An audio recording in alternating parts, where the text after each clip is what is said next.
Hello, am I audible? Yes. Yes.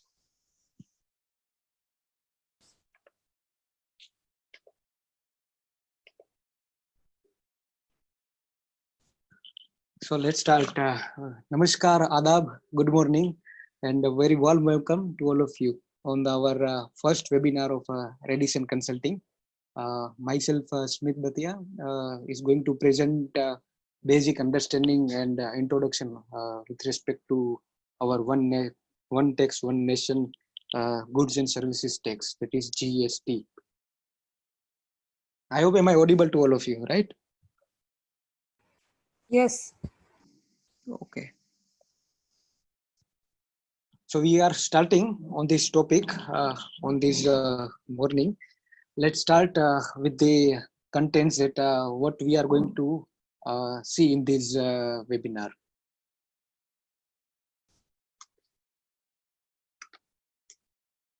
So we have covered the topic with respect to GST, that is basic understanding. Then after taking understanding, we will go to the next topic, that is registration. After registration, that how government will levy the tax and how it will collect the tax, that we will go to the levy section. Then how the input tax credit mechanism will work, that we will understand under input tax credit. And then how the returns will be filed under the new tax regime, that is GST. And then if any taxpayer is eligible to take refund, then what is the eligibility criteria and how the refund mechanism works into the GST system. And then at last, very important aspect is GST audit, like statutory audit and any other audit which has been prescribed under the Income Tax Act or Companies Act. Similar way, GST is also prescribed one audit provision in that. So we are going to look all these kind of different types of GST provisions and basic understanding. So I'm starting with the first topic, that is GST overview.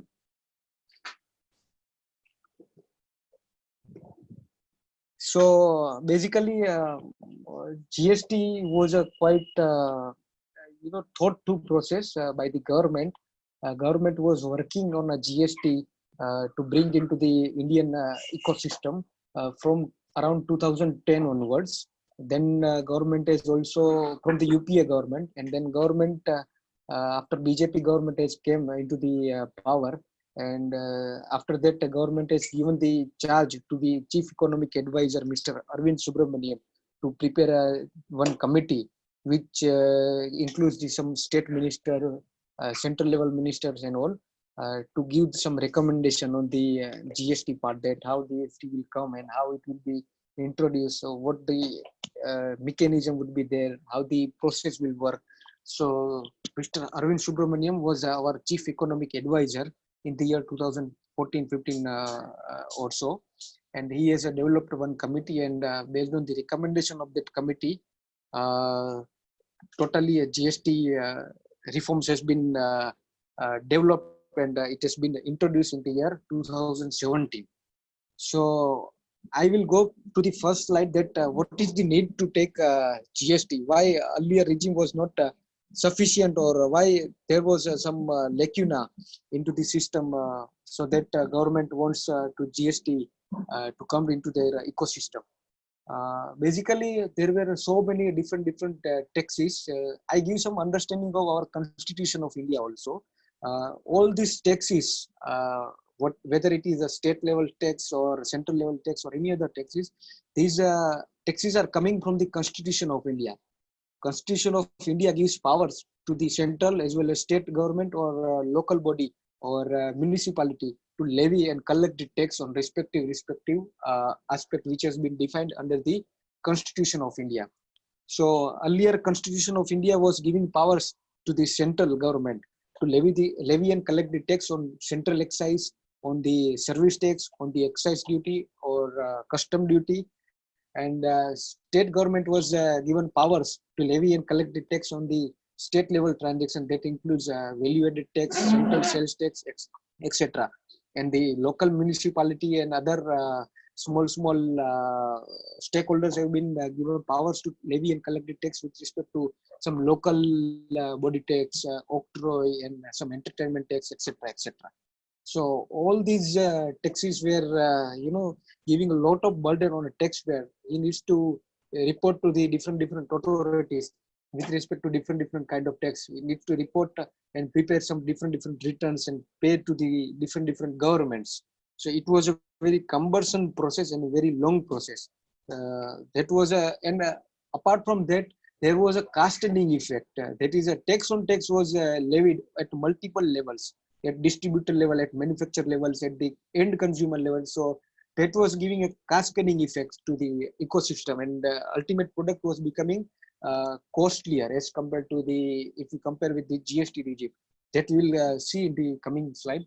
So that was the reason government predominantly wants GST to come into the ecosystem and have a crucial role into the collecting and levy of the indirect taxes for the government. So as I mentioned in this particular slide, that earlier there were a lot of taxes which have been now subsumed, which has been now covered under the one regime, that is called Goods and Services Tax Regime, GST. So earlier there were a VAT, service tax, custom duty, central sales tax, entry tax, octroi, etc., which was there in the earlier regime, which has been now subsumed into the GST system. Coming to the next slide, GST is again a destination-based consumption tax. So it is a tax levied on consumption at each and every stage of a particular supply chain.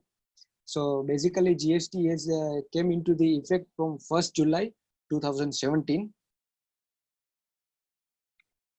and GST is since India is a dual tax structure and dual federal structure based on the Constitution of India. And as I said, the Constitution gives powers to state as well as central and local authorities to levy and collect the tax on respective entries which has been defined under the Constitution. So India is a dual federal structure, and accordingly, Constitution of India has also been amended in the Parliament in the year 2017 to allow central to levy and collect the tax into the state regime, and state to allow levy and collect the tax into the interstate transaction. That we will see what are the interstate transaction or intrastate transaction in the upcoming slides. So it is we call it a paradigm shift from the existing tax regime and to the new tax regime, that is called GST. So basically, government has given 4 or 5 categories of GST rates. That is 0%, which is predominantly for export of goods or services only, and then 0.5%, which is levied ultimately on diamond or some jewelry kind of items, 3% on the gold and other precious items, and 5%, 12%, 18%, and 28%. These are basically GST rates, and based on that, each and every person can determine that what would be the GST rate on each transaction or each supply. So, for example, if somebody comes to you and say that these products levies a 30% GST rate or 15% GST rate, then there has to be some calculation error, or there is some mistakes in his calculation, because 15% or 30% or any other percent has not been defined under the GST Act. Only 6 rates have been defined, that is 0%, 0.5%, 3%, 5%, 12%, 18%, and 28% into the GST regime. So basically, GST will be leviable on interstate supply, that is within the intrastate supply, that is within the state, and interstate supply, that is between the two state or import of goods or services. So we'll see that how it will work, that particular model. So these are the brief list of taxes which have been subsumed under the GST regime. Central level taxes are additional duty of custom, specific additional duty of custom, central excise duty, service tax, central sales tax, central surcharge and cess. In state level list, some VAT, entertainment tax, state on surcharge on cess related to supply of goods and services, notary tax, medicinal and toilet preparation excise duties, octroi, purchase tax, luxury tax. All taxes have been subsumed under the GST system. These are taxes which are still there, which has not been subsumed under the new regime. These are basic custom duties, stamp duty, taxes on duties on alcohol for human consumption, and some other state level excise duties, taxes and duties on electricity, taxes and duties on tobacco and tobacco products, which are not there, been subsumed till date into the GST system. So GST structure will work in two categories, as I mentioned earlier, that is intrastate supply and interstate supply. Basically, intrastate supply, when it comes to the intrastate supply, then Constitution gives powers to both central as well as state to levy and collect the tax in the respective state.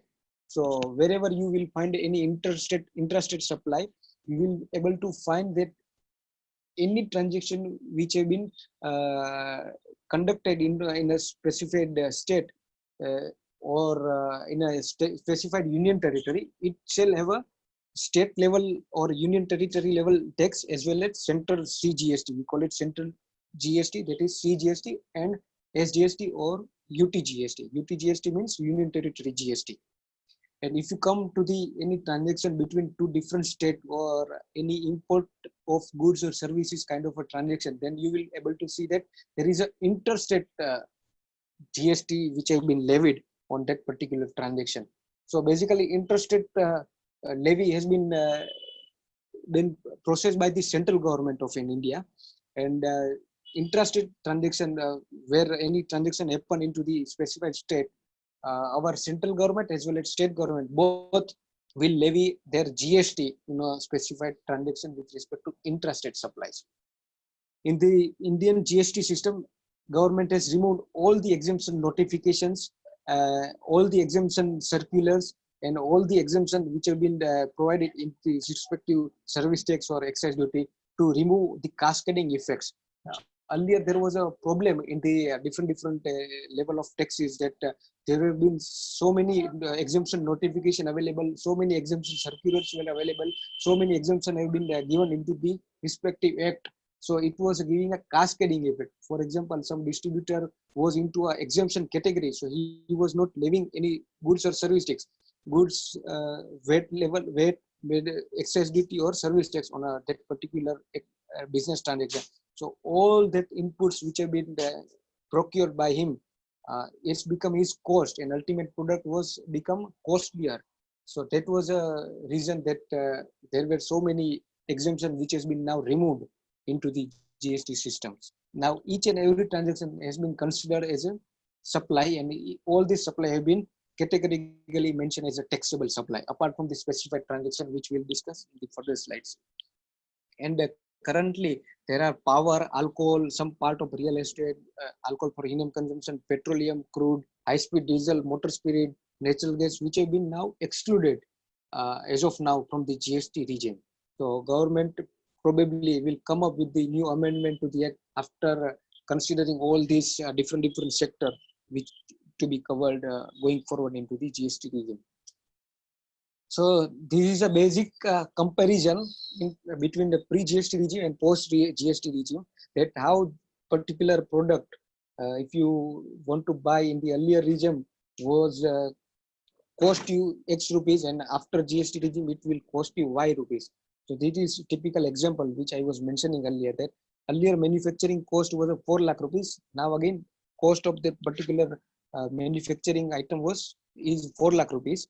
Then earlier there have been addition into the excise duty, infrastructure, cess, VAT, and ultimately dealer was coming to the price 5,08,500 rupees. And then dealer was, after taking these inputs of excise duty and VAT, dealer was costing 4,52,000, and he was adding margin of rupees 50,000, and then ultimate selling price was coming to the 5,02,000. After that, ultimate VAT was been levied by the state government, which comes to around 12.5%, that is 62,750, and ultimate product was coming at the rate of 5,64,750. Now the same product, after coming to the GST and removing all this cascading effect, it is coming to the price of 5,31,000. That all these taxes have been removed and has been subsumed under the GST regime. So there are only two taxes which are there at the 99%, and ultimate saving of that particular product was around 33,750,000, 33,750. That is a hypothetical example which has been given on this slide to understand the how the GST mechanism is beneficial as compared to the earlier regime. So for that purpose, we have kept some comparison. So now moving to the after introduction, let's move to the new part, that is registration. So as and when GST been introduced, each and every person needs to be registered under the GST regime. So how the registration mechanism will work? So there are basically two categories. Whether if a taxpayer was registered under the earlier law, that it has been referred as existing law here, and if any dealer or any taxpayer wants to register as a fresh registration category, so how it works? So basically registration was mandatory for a taxpayer who are registered under the earlier tax regime. He or she needs to be carried forward into the GST regime as a fresh registration of their business. And if any particular taxpayer wants to freshly register under the GST regime, now he has a two option, whether he is a mandatory liable or he wants to voluntarily go for a registration. He can also opt for a voluntary registration, or if he is not wanting to opt for a voluntary registration, he has a threshold limit of 20 lakhs in India. And apart from some northeast state level like Sikkim, Arunachal Pradesh and all, they have been given a threshold limit of 10 lakhs. So if any taxpayer increase their turnover has been more than threshold limit, then they should mandatory register.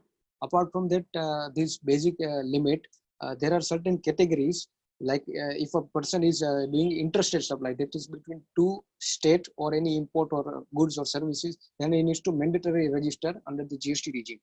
If he is a casual taxable person, if he is liable to pay tax under the RCM, or if he is an electronic commerce operator, or non-resident GST tax deductor, and this so on and so forth. These are some categories which have to be mandatorily registered under the new GST regime. GST regime is also giving one advantage of taking multiple registration in the same state. For example, HUL is registered under the state of Maharashtra, and we are also dealing into the FMCG product in some pharmaceutical products and different categories of goods or services. Then HUL can take the so many multiple registration in the same state. Earlier, that system or that benefit was not available. So based on this segment of an HUL company, HUL can go to the government and ask for the different registration for different business vertical or business segment. So that is an advantage here into the GST system, that any taxpayer can obtain multiple registration within the same state also. Government has also given some composition scheme for a small taxpayer who can opt for the particular composition scheme. Specifically, there are some categories which have been allowed under this composition scheme to be registered. First, any taxpayer needs to be clear that his turnover should not be more than 150 lakhs in a particular financial year. And if he is a service provider, then his the threshold limit is 50 lakhs or less turnover in a specific financial year to opt for a composition scheme. If any person is doing any interstate supply, that is between two state or import or export of goods or services, then he shall not be liable to opt for the composition scheme. He needs to mandatorily go for a normal tax registration system. And some benefits are available for a composition dealer, that are that if he is a manufacturer, then only 1% of any particular tax he needs to be paid to the government. 1% shall be calculated on the total turnover of that particular taxpayer. If he is some restaurant service supplier, or he is dealing into the food or beverages, then there is a rate of 2.5% on that particular turnover of that particular business. And if he's other supplies, if he is doing either services or other supplies, then there is a rate of 0.5% available onto the to the composition dealer, who can opt for the lower rate of tax on the supply. Biggest disadvantage into this scheme is that particular composition dealer shall not be allowed to take any input tax credit on the procurement or any purchases he made during that particular financial year. And once he has opted for this particular composition scheme, he may not opt out in a particular financial year from this composition scheme. So there are some drawbacks of that particular scheme also, but some restaurants or some small scale organization can very well opt for this scheme and take the benefit of not maintaining some records or maintaining some lower records and lower infrastructure cost, and he can pay only specified rate of tax on the particular turnover. So that is a benefit available under the GST system for a small taxpayer. So this is a registration part. After we will go to the levy part. So once a taxpayer is registered with the tax department or with the GST department, so government will ask for the tax on each and every transaction he will do into the normal his day-to-day business activities. So basically GST is a charge. GST is a charge on all supplies, whether it is a goods or services. So categorically government has mentioned two categories, that is goods and services. Anything which are coming under this either of this category needs to be considered as a supply, and accordingly GST shall be levied. So GST shall be levied in two ways, whether he is a supplier in some specified products or services. Some taxpayers or some people are become service receiver or goods receiver. In that particular scenario also, GST shall be levied as a service receiver under reverse charge mechanism, and therefore any taxpayer needs to be charged GST on that particular supply and pay to the government. Now the scope of GST is extended to whole of India, including Jammu and Kashmir. So each and every state has been covered under the GST regime. Earlier VAT, excise duty, which were there, which was not there to the Jammu and Kashmir state, which now has been removed, and all the state of India are covered under the GST regime. Then type and timing of the tax are a very crucial aspect. It almost take some significant time and separate webinar on time of supply and place of supply. That is which time any particular transaction are taxable and at which place these are taxable. So these are two crucial aspects to determine whether which time would be applicable for GST liability, and which place is applicable to determine whether there is a CGST liability, SGST liability, IGST liability, and so on and so forth, to determine the place of supply. So these are two crucial aspects to determine tax liability of any particular transaction. So there are some basic example given, or basic different scenarios which have been considered to illustrate that whether in this particular transaction whether CGST, SGST levy or IGST shall be levied.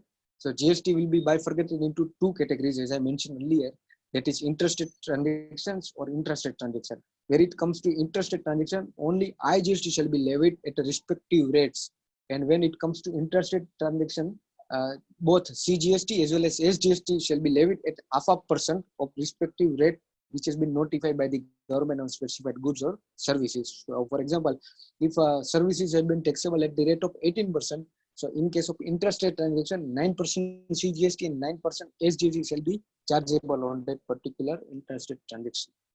So here these are some illustrations like import of goods or services into India. It becomes our interstate supply, and accordingly IGST shall be chargeable. Then local sale of goods or service, that is within the state, it comes to intrastate supply, and accordingly 0.5%, that is CGST and SGST shall be levied. Then it comes to some stocks transfer. Earlier stock transfer was not liable to be covered under the tax regime. Now government has considered this stocks transfer as well between these two states of a same particular entity as a taxable transaction, and accordingly GST needs to be charged on each stocks transfer. So stocks transfer generally become between these two states when it comes to the interstate transaction, and then IGST shall be levied. And if a stock transfer happens within the state, then there is no need to discharge any GST liability on that particular state if a transaction becomes within the state. Then similar way, works contract, intrastate, and interstate supply of goods or services, which includes any item or any supplies, and then accordingly IGST shall be chargeable on that particular supplies. So this is a basic understanding of a levy of a particular transaction, how government will levy the GST. As I mentioned earlier, supply is become the crucial aspect. Earlier, provision of service tax was levied on provision of service. Excise duties were levied on the manufacturing of goods. Custom duties was levied on import or goods or services. Similar way, all these categories has been removed, and only government has mentioned one category, that is called supply. Each and every business transaction are now considered to be a supply.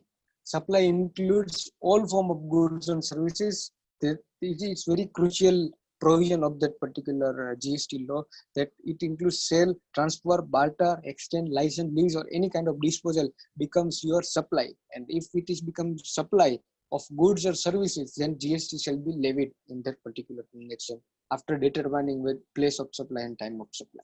So supply includes for a consideration and for the furtherance of business generally.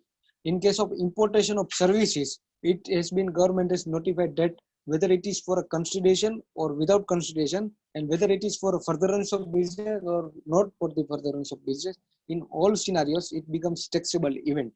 And some specified categories has been mentioned in a schedule 1 of the GST Act, which generally includes related party transaction or transaction between the intercompany or between the branches, which are considered to be a taxable supply, despite whether any consideration has been charged or not on that particular transaction. So this is a broad definition of a supply to determine whether a tax shall be levied or not. So government has not kept any scope to levy uh, to any transaction out of the GST purview. So all this supply becomes taxable into the GST regime. Now we'll go to the input tax credit, how input tax credit mechanism will works. So basically, any taxpayer will get inputs either in terms of goods or in terms of services. So all these inputs which he has been availed or he has been received are eligible to take the set off against his output liability of that particular month or that particular period. So basically, output liabilities has been categorized into the three parts: that is CGST output, SGST output, and IGST output. So in case of CGST output, you are eligible to take credit of CGST input and IGST input. Cross-setting of SGST and CGST input against the CGST and SGST output is not allowed in a GST regime. Any particular reason, if you ask that why some cross set-off is not allowed, so reason is state has its own power and own collection system to collect a transaction which has happened in a particular state, and central has its own power to levy and collect the tax for a particular transaction which has been happened in a particular category or in a particular state or in a particular location. So if a government allows to set off of SGST inputs against CGST output, then government will not be able to identify how much amount has been collected by the center and how much amount has been collected by the state government on particular transaction. So this has been categorically kept out of the GST Act, that any transaction between CGST and SGST has not been cross set off against a CGST output or SGST output. And if it is a IGST output, it has been considered as an interstate supply, and only central government will collect and levy the tax on that particular IGST transaction. So central government is allowed to take the set off of IGST input, CGST input, and SGST input, because some part of the SGST credit shall be available of your particular state, which are eligible to get set off against IGST liability. And at the particular financial year or at the end of the particular period, government will compensate to respective state of that particular SGST amount to the government, that any interstate transaction, any taxpayer has taken the credit of any particular state credit. So central government needs to compensate to that particular state to run their economy with the SGST amount of set of which has been taken against the IGST amount of output liability. So that is how IGST, CGST, and SGST input mechanism works to take the credit of any purchase or any procurement of goods or services. Then there are some conditions before taking input tax credit, which have been mentioned here. That original tax invoice should be there with the taxpayer if he wants to claim the credit of this particular purchase of goods or services. Then good or services must have been received by the taxpayer before taking the credit set off against the output liability. Then supplier of that particular goods or services must deposit its tax to the government, and he also must file his GST return to the government, so that you will be able to, you must have heard about the GSTR 2A report, which will go to the next slide. You will be able to see that how GSTR 2A works. So government is also given a restriction that if a supplier of your goods or services are not filing his returns to the government and not depositing tax to the government, then in that scenario also you are not eligible to take the credit of your purchase set off. So that is a crucial aspect which was not there in the earlier tax regime, which government has now introduced. And recipient has filed the return. That is, recipient means taxpayer, who is a recipient of goods or particular services, or procuring goods or services from any particular supplier. So recipient also needs to file his GST returns to claim the benefit of ITC. So these are the broad conditions available. And some other aspect and key consideration of input tax credit are credit restrictions are for example, if you are any taxpayer is supplying a taxable goods or services as well as exempt supply of goods or services, then he shall be eligible to take only proportionate credit to the extent of his taxable supplies as an input tax credit. Then time period of a particular credit is a very crucial aspect to claim the credit. So if any taxpayer wants to claim his credit, so he cannot claim his credit of a particular purchase of goods or service after the end of the next year, September month, or where he files his annual return of that particular financial year. So whichever is low earlier, in before that particular time limit, he needs to avail his input tax credit. Then there is a mechanism of input tax service distribution, which we call as ISD, input service distributor. For example, if HUL has multiple state locations available into the India, and he has registered in almost all the states, so he needs to distribute all his common credits like statutory audit fees, internal audit fees, etc., to all his locations, and accordingly all this credit needs to be distributed across the registration numbers which HUL has taken.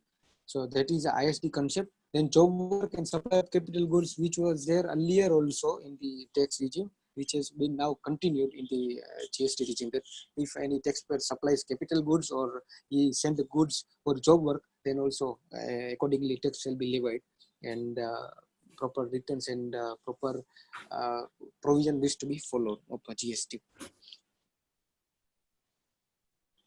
So as I mentioned earlier, this is a matching concept of input tax credit.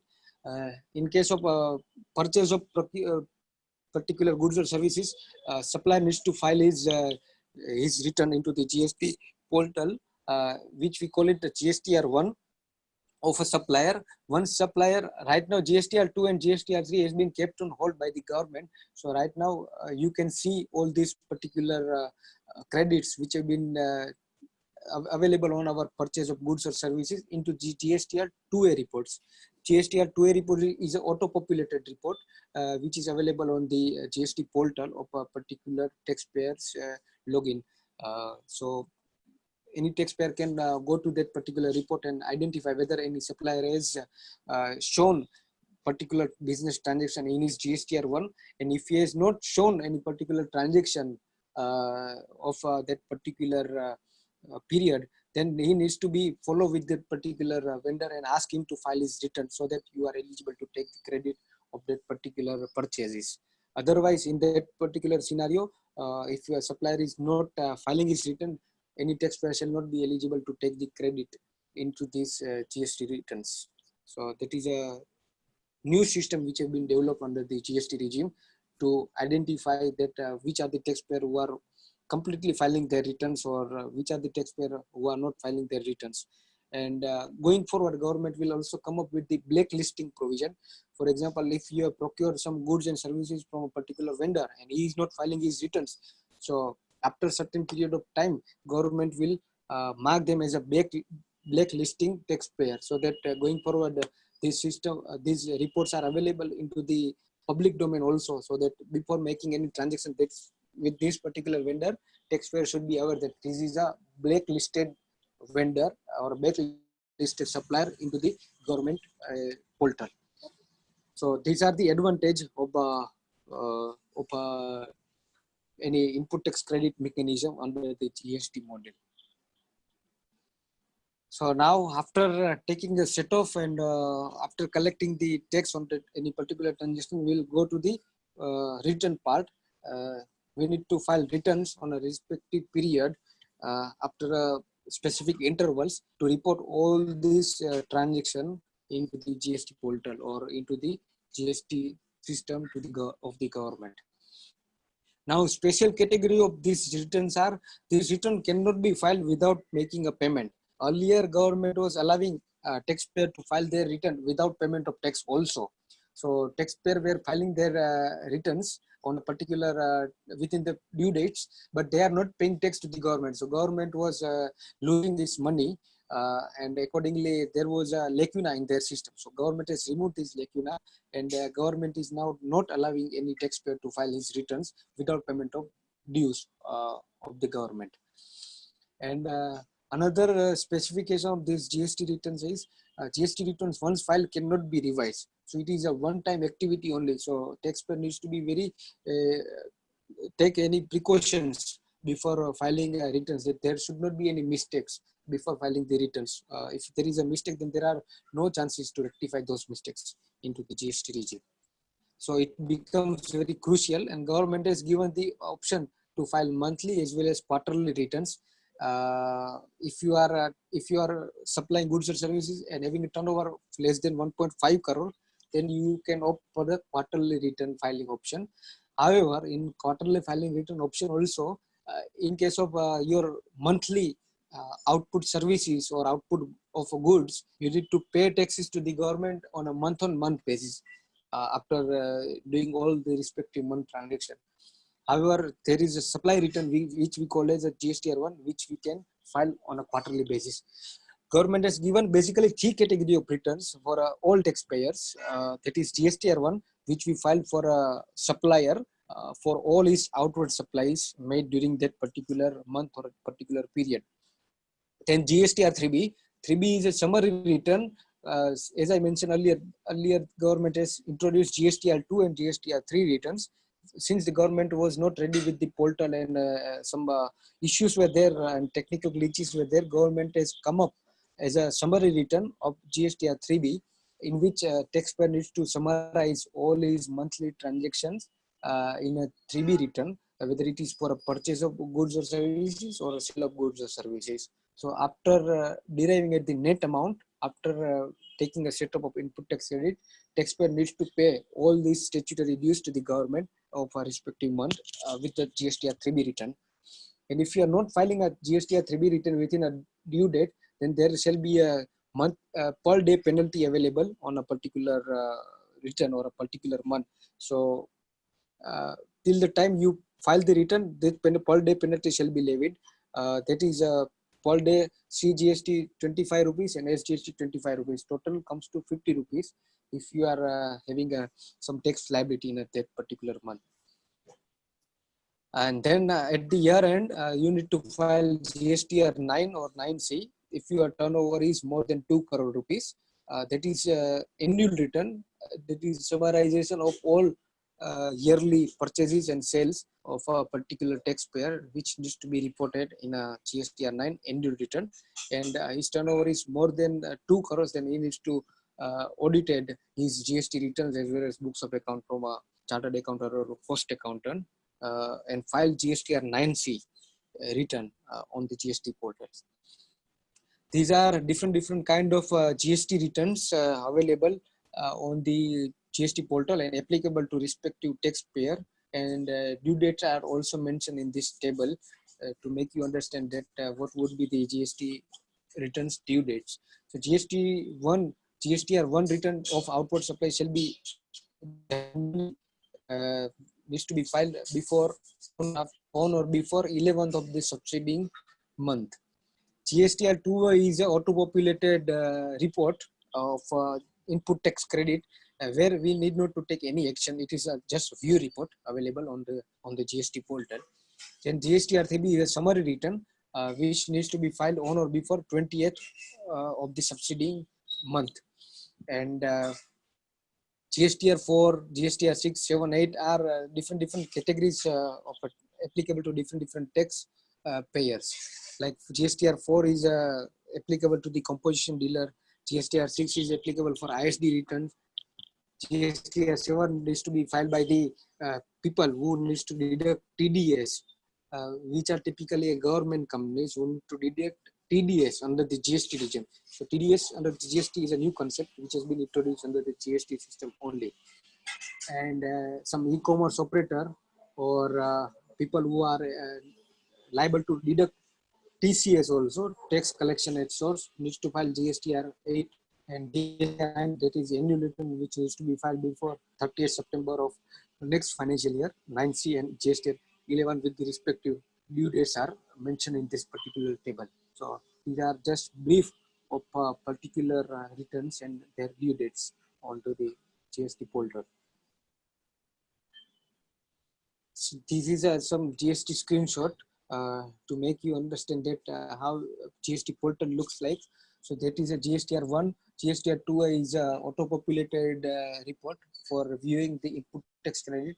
GSTR3B is a summary return. And this is some other reports available on the comparison of between GSTR1 and GSTR3B and some other reports on the GSTR portal. Generally, we report all B2B transaction, B2C transaction, debit note, credit note, advances, any export transactions, any amendment to the B2B or B2C transaction into the GSTR1 detail. That is our outward supply returns. So there is a screenshot to make you understand that how GST1 looks like. So if anybody go for a statutory audit or a due diligence, then they can able to get some information of that particular taxpayer on the GST portal in this manner. So this is for information that how GST portal will look like and how the information will come to on the portal. Then GST refund. Basically, government has allowed GST refund on two aspects.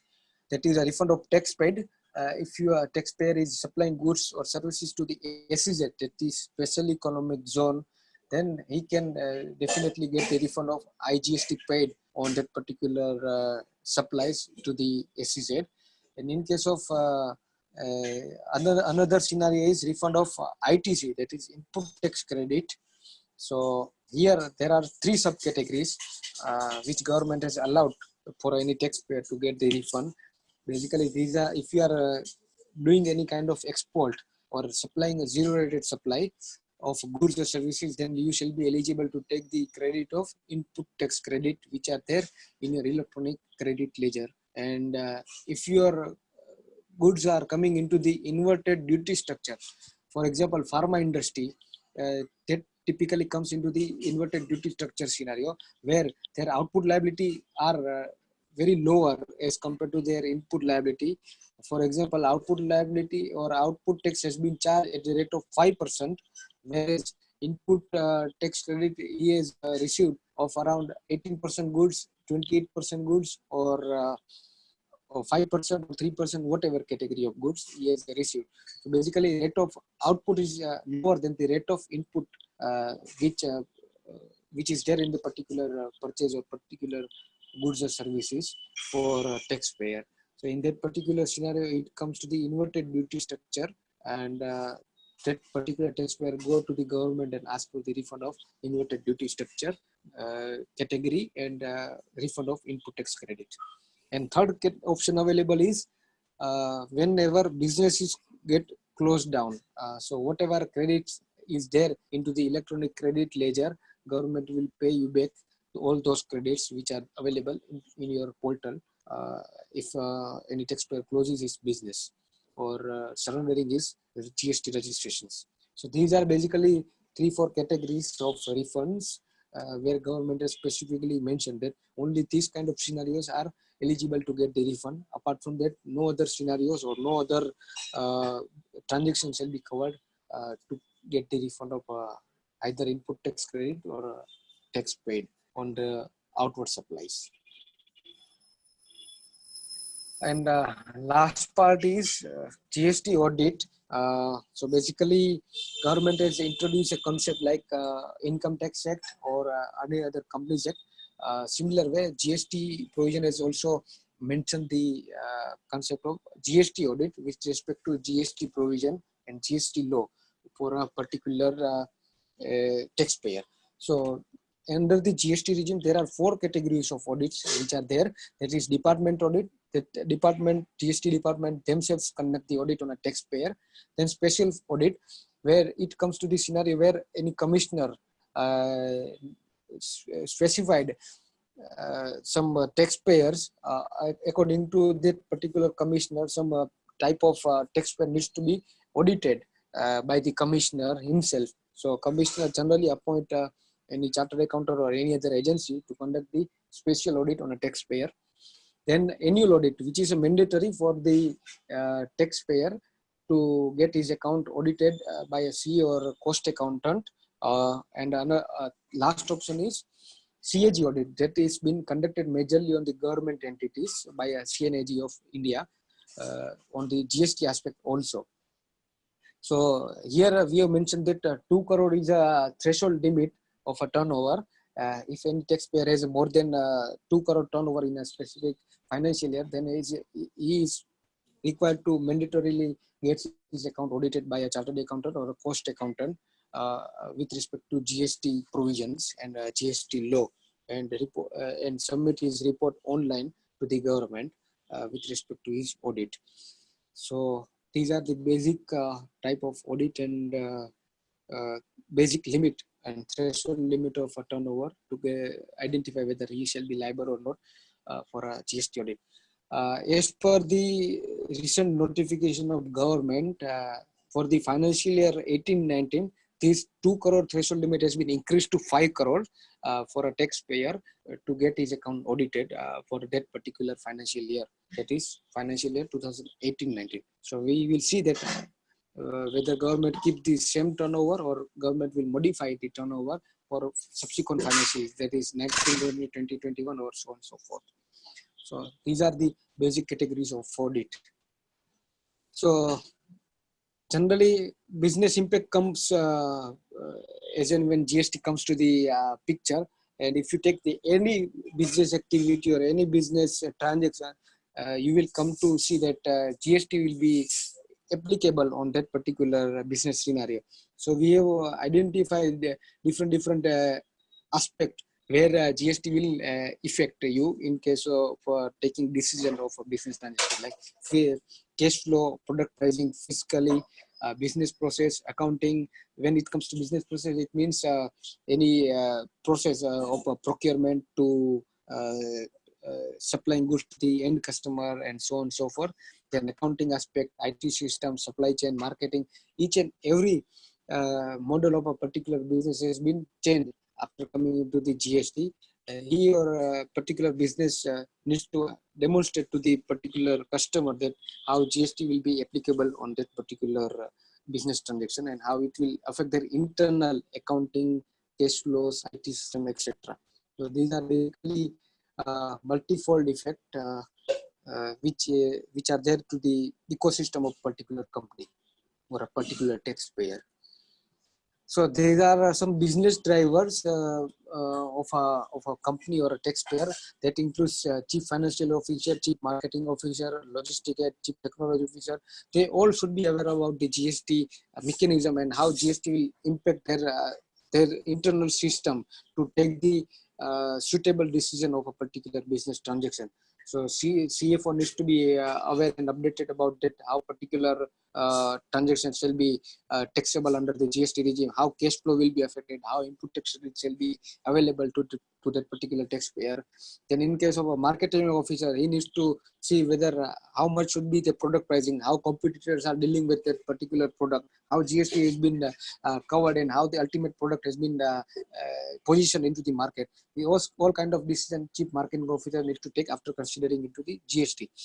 Then procurement and logistic needs to decide whether any tax transfer is there, then how GST shall be eligible, and how GST shall be applicable on each and every procurement and supply transaction, and how the e-way bill shall be generated, and how it will affect this procurement and logistic supply chain in a totality. And when it comes to technology officer, he shall aware about how his system shall affected by the GST system, how he needs to improvise his accounting, ERP, procurement, and other IT related stuff into his company's ecosystem to generate easily some reports or some basic data of a particular business transaction. So all these key stakeholders are affected when it comes to GST. So these are basically business drivers of a particular business uh, which are also affected when it comes to GST topic. So this is the slide where we help our client to in a different variety of services that we do for all the clients' compliance services. It is simply outsource of a compliance activity of a particular taxpayer. Then GST training, then some advisory and structuring on a particular business scenario or a transaction.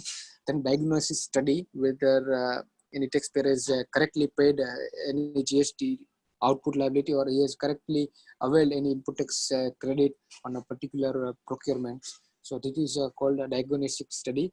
Then GST audit, GST refund advisory or GST refund applications, then IT and system developments with respect to GST, their chart of accounts, their another IT activities, invoicing, and overall IT aspects, and due diligence. We help our clients in getting due diligence with respect to GST, whether any particular taxpayer is fully compliant with respect to GST, or there is any some hidden liability is there on a business transaction which taxpayer is not determined and which comes to the effect as a taxpayer subsequently. So this kind of due diligence we also conduct on a client at a different level. So these are our basically service buckets where we provide all these kind of services to our clients. Then these are the some topics, and if you have some question, we can take here right now. We have some more time left. So if anybody wants to raise some question, they can surely ask to clear their doubts on this platform. Hello, sir. Hanji. I have a doubt regarding GSTR 7, so I did not understand that. Sorry, GSTR 7. 7. Okay.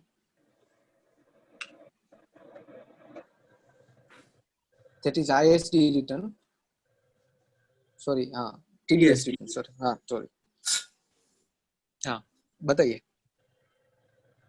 Sir, I did not understand what is the process. So basically, government has came up with the provision that any particular government entity or where the government has a stake in a particular company or a particular taxpayer. For example, if you take any government companies you name any government companies like Indian Railway or whatever it may be. So all this comes under the category of government companies. So all these government companies needs to deduct TDS, GST TDS on the procurement of goods and services. For example, government has procured chartered accountant services from us.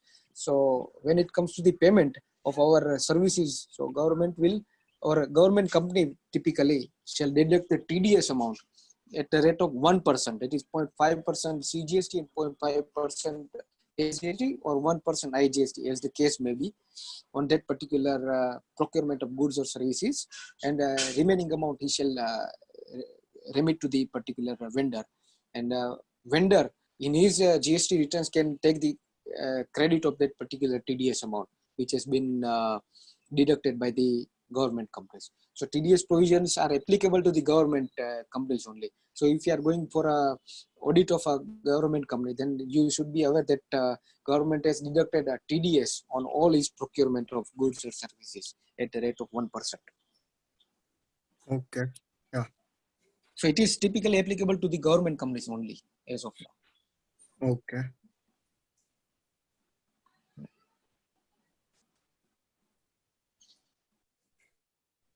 So any other doubts, or should I hand it over to the Hina? Sir, I had a query. Hanji.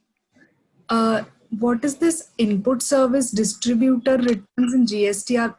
For what purpose it is filed? And in GSTR 11, what is this unique identity number? Basically, unique identity number is your particular state GST number only. So if you are having a multiple registration also in the same state, then each and every GST number is your unique identity number of a particular division or particular branch or a particular business entity. So that is a unique identity number. And as far as this ISD is concerned, input service distributor, so this concept was also there in the service tax, but was not there in VAT or excise duty. As I mentioned earlier and given the example of HUL, for example, HUL has a multiple GST number in the different state. So he has availed common purchases or common procurement of goods for all these GST numbers. For example, he has conducted the statutory audit. So it is a common audit for all his branches and all his GST number.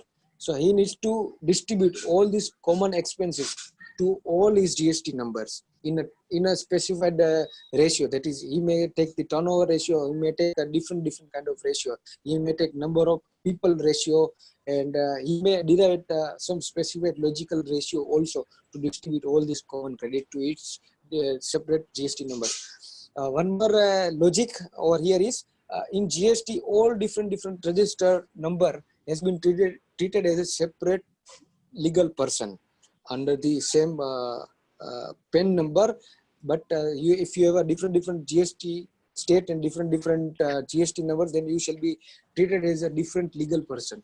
So all these common services you need to distribute between all your GST numbers in a specified ratio or specified manner. So if you are distributing all your common credits, then you need to file GST return, that is called GSTR 7 ISD return, input service distributor returns. Government has also given one option. That option is some derived option, not specifically return option into the GST provision or GST Act. That is a cross charge.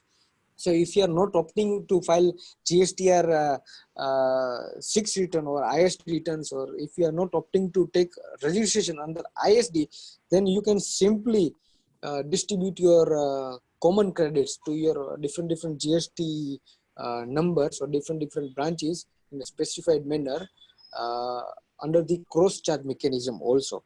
So cross charge mechanism is some technical aspect which we can discuss in our subsequent webinar also, because it is some lengthier concept and it needs to be determined with some other provisions also.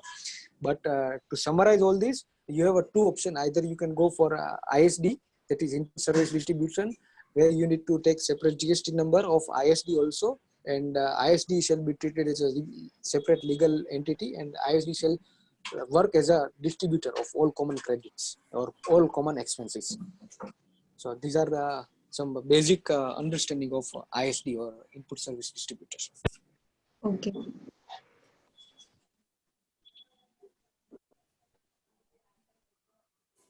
So any other questions?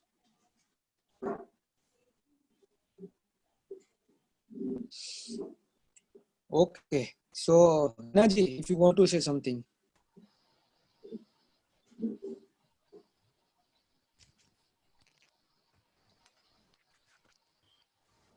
Thank you, Smith. Thank you for taking us through the basics of GST. Thank you, everyone, for joining in. Thank you. Thank you.